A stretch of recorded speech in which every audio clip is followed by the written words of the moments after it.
മുരിങ്ങയ്ക്ക ആദ്യം നന്നായിട്ട് കഴുകിയിട്ട് ഒന്ന് കുക്കറിൽ ഒരു 10-20 മുരിങ്ങയ്ക്ക ഒന്ന് വേവിക്കാനിടുക.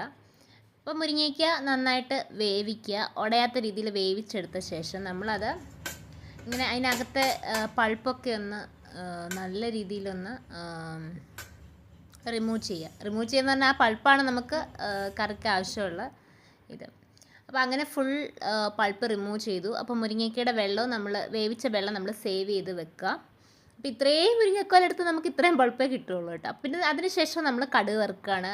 കടുകും ഉഴുന്നും ഉലുവയും മുളകും ഒക്കെ ഇട്ട് അതിന് ശേഷം നമ്മൾ ഉള്ളിയാണ് ഇടേണ്ടത്. ഞാനിവിടെ സവാളയാണ് ഇട്ടത്. സവാള നന്നായിട്ടൊന്ന് മൂപ്പിച്ച ശേഷം നമുക്ക് പുളിവെള്ളം ഒഴിക്കാം. പുളിവെള്ളം ആവശ്യത്തിന് പുളിവെള്ളമൊക്കെ ഒഴിച്ചിട്ട് നമ്മൾ വേണ്ട പൊടികളൊക്കെ ഇടുക. മഞ്ഞൾപ്പൊടി, മുളക് പൊടി, സാമ്പാർ പൊടി ഒക്കെ ഇട്ട് തക്കാളി വേണമെന്നുള്ളവർക്ക് തക്കാളി ഇടുക. അതിനുശേഷം നമ്മുടെ പൾപ്പുണ്ടല്ലോ, പൾപ്പും നമ്മളിട്ട് നല്ല രീതിയിൽ അത് യോജിപ്പിക്കുക. അടുപ്പത്ത് നിന്ന് കുറച്ച് നേരം തിളയ്ക്കുമ്പോഴത്തേനും നമ്മുടെ ഡ്രം സ്റ്റിക്ക് തൊക്ക് കുറച്ചുകൂടെ കുറുക്കിയൊക്കെ വെക്കുക. ഇത്രയും വെള്ളത്തിനൊന്നും ആവശ്യമില്ല. അപ്പോൾ ഞാനിത് ഈ ഒരു രീതിയിലാണ് വെച്ചത്. അപ്പോൾ അടുത്തതായിട്ട് നമുക്ക് മഷ്റൂമും കുറച്ച് മുളപ്പിച്ച കുറേ പയറുകളുണ്ട്.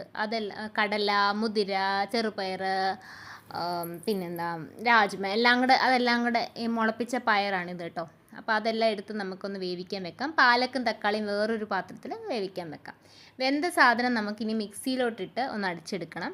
തക്കാളിയും പാലക്കും അടിച്ചെടുക്കണം. ഇവിടെ മഷ്റൂമും പയറുകളും എല്ലാം വെന്തിട്ടുണ്ട്.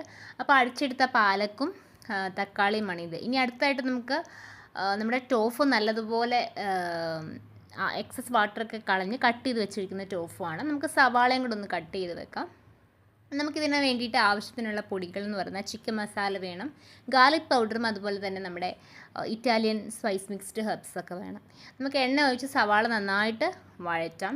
അതിനുശേഷം നമുക്ക് ടോഫു ഇട്ടൊന്ന് മുരിച്ചെടുക്കാം. ടോഫുവിനെ ഒന്ന് ഫ്രൈ ആക്കി എടുക്കാം.